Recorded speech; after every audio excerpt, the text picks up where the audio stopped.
کے رسول فرما رہے ہیں کہ جب بے نمازی میدان محشر میں آئے گا تو کیا ہوگا؟ اللہ اکبر، اللہ اس سے سختی سے حساب لے گا۔ اللہ نرمی سے لے تو بھی ہم حساب نہیں دے سکتے، سختی سے لے گا تو کیا جواب دیں گے؟ کہاں سے لائیں گے وہ طاقت اپنے منہ میں کہ زنا کے بارے میں اللہ کو بتائیں گے، اللہ اکبر، چوریوں کے بارے میں اللہ کو بتائیں گے، غیبتوں کے بارے میں اللہ کو بتائیں گے، عورتوں پہ پاپ کی نظریں کرتے تھے یہ اللہ کو بتائیں گے، جوا کھیلتے تھے اللہ کو یہ بتائیں گے، سٹے کے دھندے کرتے تھے اللہ کو یہ بتائیں گے، اللہ اکبر، اللہ، کوئی اپنی ماں پہ ظلم کرتا تھا اللہ کو یہ بتائیں گے، زکاتیں ہڑپ کر جاتے تھے اللہ کو یہ بتائیں گے، اللہ اکبر، اپنی تنہائیوں میں زنا کی گندی فلمیں دیکھتے تھے اللہ کو یہ بتائیں گے۔ کیا جواب دو کہ اللہ کے بندو اللہ کی بارگاہ میں؟ آقا فرماتے نماز چھوڑنے کی سزا یہ ہے کہ اللہ تم سے سختی سے حساب لے گا۔ کاش صرف 10 منٹ کا ٹائم نکال لیا ہوتا، 10 منٹ کا وقت نکال لیا ہوتا، کتنی بڑی بڑی مصیبتوں سے بچ جاتے، کتنی بڑی بڑی تکلیفوں سے بچ جاتے۔ اور اس کے بعد آقا فرماتے تیسری مصیبت میدان محشر میں یہ، اور یہاں 12 کا عدد پورا ہو جاتا ہے، 12 کا عدد مکمل ہوتا ہے۔ آقا ارشاد فرماتے ہیں بے نمازی کو اللہ جہنم میں داخل فرمائے گا۔ اللہ، بے نمازی کا ٹھکانہ جہنم ہوگا، اور جہنم کیا ہے؟ اللہ اکبر، اللہ کے رسول صلی اللہ علیہ وآلہ وسلم ارشاد فرماتے ہیں جہنم کے اندر اتنا شدید اور سخت ترین عذاب ہے نہ کسی آنکھ نے دیکھا نہ کسی کان نے سنا۔ آقا ارشاد فرماتے ہیں جہنم کا جو عذاب میں جانتا ہوں، آقا ارشاد فرماتے ہیں جہنم کا جو عذاب میں جانتا ہوں، اگر وہ تم کو پتا چل جائے تو تم ایسے پگھلنے لگو جیسے پانی کے اندر نمک پگھلنے لگتا ہے۔ آقا فرماتے اللہ کا عذاب جو میں جانتا ہوں اگر تم جانو تو تم اپنی بیویوں کے قریب نہ جاؤ، تم نکاح کرنا چھوڑ دو، تم اچھے کھانا کھانا چھوڑ دو، تم اچھے کپڑے پہننا چھوڑ دو، اور جنگلوں میں پاگلوں کی طرح بھٹکنے لگو۔ اللہ اکبر، وہ عذاب ہے۔ صرف جہنم کے عذاب کے بارے میں آقا نے فرمایا نا بے نمازی پر تیسری مصیبت یہ ہوگی میدان محشر میں اللہ اس کو جہنم میں ڈالے گا۔ سوچو، آقا فرماتے ہیں بخاری شریف کی حدیث کا مفہوم ہے کہ اللہ پاک جہنم میں سب سے ہلکا عذاب، اللہ جہنم میں سب سے ہلکا عذاب جس جہنمی کو دے گا وہ یہ کہ اس کے پیر کے اندر آگ کی جوتی پہنائی جائے گی۔ اللہ اکبر، جہنم میں سب سے ہلکا کم عذاب، بالکل پہلے درجے کا عذاب، یہ کم عذاب، سب سے ہلکا کم ترین عذاب کہ پیروں میں آگ کی جوتیاں پہنائی جائے گی۔ حدیث پاک کا مفہوم ہے جب اس جہنمی کو جس کو سب سے ہلکے عذاب کے طور پر اس کے پیر میں آگ کی جوتی پہنائی جائے گی تو اس کے سر میں اس کا بھیجا ایسے کھولنے لگے گا جیسے چولہے پہ رکھی ہوئی ہانڈی کے اندر پانی کھولتا ہے، اور پانی کھولتا ہے اور اس کا بھیجا کھول کھول کے اس کے پیروں پہ گرے گا۔ یہ سب سے ہلکا عذاب۔ ایک حدیث پاک ہے جب جہنم کو بیل کے ناک کے ایک سوراخ کی طرح، بیل کے ناک کے ایک سوراخ کی طرح مشرق میں کھولا جائے گا تو مغرب میں جتنے لوگ کھڑے ہوں گے ان کی ناک سے بھیجا بھے بھے کر کے گرے گا، بھے کر کے گرے گا۔ جس کو پورا جہنم میں ڈالا جائے کیا حال ہوگا میرے بھائیوں؟ صرف 10 منٹ، صرف 10 منٹ، 10 منٹ کیا ہوتا ہے؟ اگر مجھے یقین ہوتا نا کہ میں ایک ایک کے پیر پکڑوں گا تو وہ نمازی بن جائیں گے، میں کوئی مبالغہ نہیں کرتا، میں تمہارے پیر پکڑ کے کہتا نمازی بن جاؤ، کیونکہ دنیا اور آخرت کی ساری مصیبتیں نماز چھوڑنے کی وجہ سے، گناہ پر دلیری نماز چھوڑنے کی وجہ سے۔ مسجدوں کو آباد کرو، بچے کو نمازی بنا دو، گھر میں نماز کا ماحول بناؤ۔ سالن میں نمک زیادہ ہونے پہ بیوی کو مارا ہے، کبھی نماز کے لیے ناراض بھی ہوئے بیوی سے؟ بچہ اسکول نہیں گیا تو اس کو مارتے ہو، بچہ نماز نہیں گیا تو کبھی اس کو مارا ہے؟ نماز کو اہمیت دو، اور اگر سن لو نماز نہیں پڑھو گے تو پھر سن لو سیدنا فاروق اعظم کو جب زخمی کیا گیا شہید کرنے کے لیے، پورے بدن سے خون رس رہا تھا، آپ نماز کی تیاری کر رہے تھے، لوگوں نے کہا امیر المومنین پورے بدن سے خون رس رہا ہے اور آپ ابھی بھی نماز کی تیاری کر رہے ہیں، تو فاروق اعظم نے فرمایا لوگوں میں نے اللہ کے رسول سے یہ فرماتے ہوئے سنا کہ جس کی نماز نہیں اس کا دین نہیں۔ سبحان اللہ بے اللہ شک کے رسول علیہ السلام فاروق اعظم بیان کریں جس کی نماز نہیں اس کا دین نہیں، جس نے نماز چھوڑ دی اس کا دین میں کوئی حصہ نہیں، جس نے نماز چھوڑ دی اللہ نیکوں کی دعا سے اس کا حصہ ختم فرما دیتا ہے۔ سوچو کتنا بڑا نقصان ہے، صرف 10 منٹ کا وقت نہ نکالنے پر کب تک غفلت کرو گے، کب تک رنگریلیاں کرو گے، کب تک دنیا کی رنگریلیوں میں رہو گے، کب تک دنیا کی موج مستیوں میں رہو گے۔ آخر موت ہے موت، ایک دن روح کا رشتہ جسم سے ٹوٹ جائے گا، ایک دن روح کا رشتہ جسم سے ختم ہو جائے گا اور یہ وجود بے جان ہو کر ایک دن قبر میں اکیلا پڑا رہے گا۔ مگر یاد رکھنا میرے بھائیوں کوئی کام نہیں آئے گا، نہ ماں نہ باپ نہ بیوی نہ بچے۔ عمل کرو عمل۔ اللہ کے رسول علیہ السلام نے اپنے خاندان کے لوگوں سے کہا تھا اے بنو ہاشم عمل کرنا عمل، اس لیے کہ جس کو نسب نے پیچھے کر دیا، جس کو عمل نے پیچھے کر دیا اس کو نسب آگے نہیں کر سکتا۔ آقا نے فرمایا جس کو عمل نے پیچھے کر دیا اس کو نسب آگے نہیں کر سکتا۔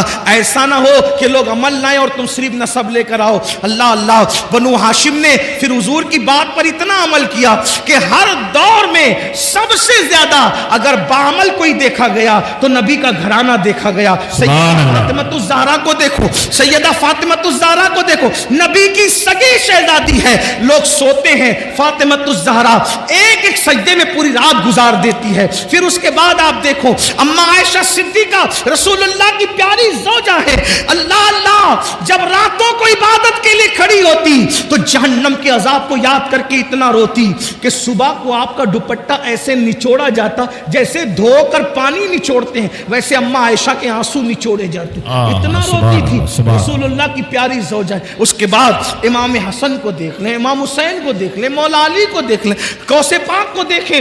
پھر 40 سال تک عشاء کے وضو سے فجر پڑھنے والی ذات نبی کے خاندان میں ملے گی۔ سرکار غوث اعظم 40 سال تک معمول رہا عشاء کے وضو سے اپنے فجر کی نماز پڑھی، پوری رات عبادت کرتی۔ سرکار غریب نواز 97 سال کی عمر پائی، اول کے 27 سال دن کو بھی کبھی سو لیتے تھے، کبھی رات کو بھی سو لیتے تھے، آخری کے 70 سال نہ دن کو سوئے نہ رات کو سوئے۔ بابا کتب کہتے ہیں ہم نے غریب نواز کو کبھی سوتے نہیں دیکھا، ہمیشہ عبادت میں دیکھا۔ یہ وہ لوگ ہیں جن پر مسلمان ناز کرتے، جن پر اہل اسلام ناز کرتے ہیں، ان کی عبادتیں یہ اور اپنے اعمال دیکھو۔ ہم گھمنڈ میں، ہم تکبر میں کہ ہم جنت میں جائیں گے۔ مجمع الزوائد کی روایت ہے اللہ کے رسول علیہ السلام نے فرمایا جو اپنے آپ کو قطعی اور یقینی جنتی کہے میں محمد اعلان کرتا ہوں کہ وہ جہنم میں جائے گا۔ سبحان اللہ صلی اللہ علیہ وسلم۔ نعرہ تکبیر، نعرہ رسالت، علماء اہل سنت، بہاری طیبہ کانفرنس، جشن دستار بندی، علامہ سید امین القادری صاحب کے بلا۔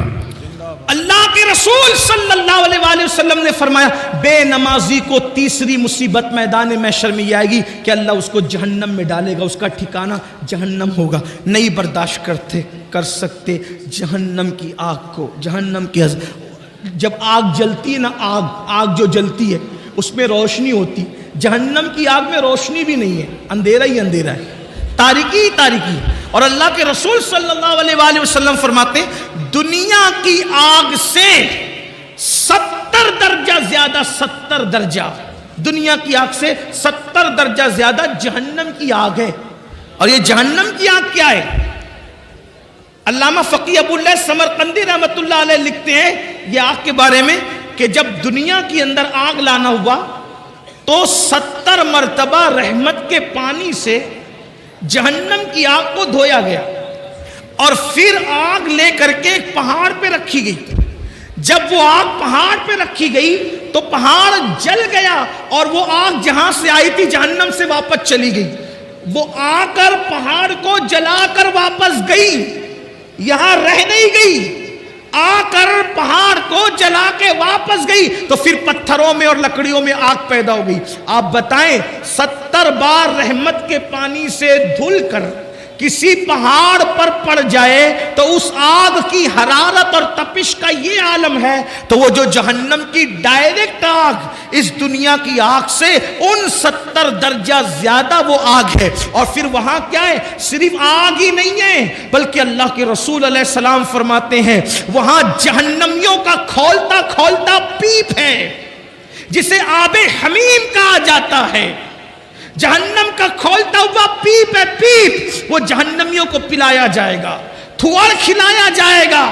اسی طریقے سے اللہ کے رسول صلی اللہ علیہ وآلہ وسلم ارشاد فرماتے ہیں جہنم میں کنواں ہے جس کو جب الحزن کہتے ہیں، یہ غم کا کنواں ہے، غم کا کنواں۔ اس کا حال یہ ہے، اللہ اکبر، اس کنویں کے اندر جو بچھو ہے، اللہ کے رسول علیہ السلام ارشاد فرماتے ہیں اس جب الحزن جہنم کے کنویں کے اندر جو بچھو ہے وہ بختی اونٹ کی طرح موٹے موٹے ہیں۔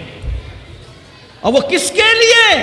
وہ بے نمازی کو ڈسنے کے لیے۔ صرف 10 منٹ کا ٹائم، آخری بات سمیٹ، میں اتنی لمبی تقریر نہیں کرتا، لیکن قاری یامین صاحب آ کر کے ہر 5 منٹ پہ بڑھاتے جا رہے ہیں تقریر کو۔ اس کی وجہ میں بتا دوں کہ قبلہ امیر سنی دعوت اسلامی آنے میں کچھ لیٹ ہو گئے، لیکن وہ اب امروہہ آ چکے ہیں، بس وہ جیسے ہی آئیں گے میری بات مکمل۔ آخری بات سن لیں، آخری بات، اگر اپنے بچوں کی دنیا اور آخرت کا بھلا چاہتے ہو، مسجدیں بھرو، نمازی بنو، نماز کی پابندی کرو، اور اس کے لیے کوئی مشکل نہیں، توجہ آپ کی، کوئی مشکل نہیں، آپ تہیہ کر لو، طے کر لو، آپ تہیہ کر لو، طے کر لو، میں نے نمازی بننا ہے۔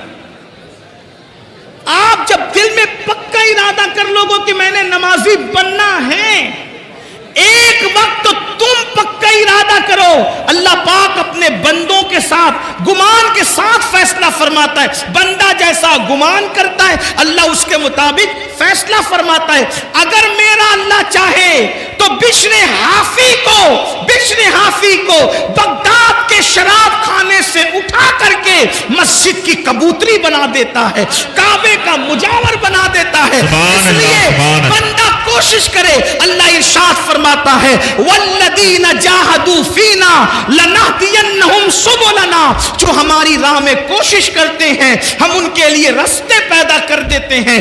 دل میں پکا ارادہ کرو، بچوں کو نماز کی اہمیت سمجھاؤ، بچیوں کو نماز کی اہمیت سمجھاؤ۔ نماز سے بڑا تعویذ کوئی نہیں، نماز سے بڑا کامیابی کا تمغہ کوئی نہیں۔ اللہ اکبر، نماز سے بڑھ کر کے اللہ تک پہنچنے کا عمل کے معاملے میں وسیلہ اور ذریعہ کوئی نہیں۔ اس لیے نماز کی طرف آؤ۔ 5 وقت مؤذن صدا دیتا ہے، مؤذن کی صدا پر لبیک کہو، اپنے آپ کو بدلو، اپنے آپ کو تبدیل کرو۔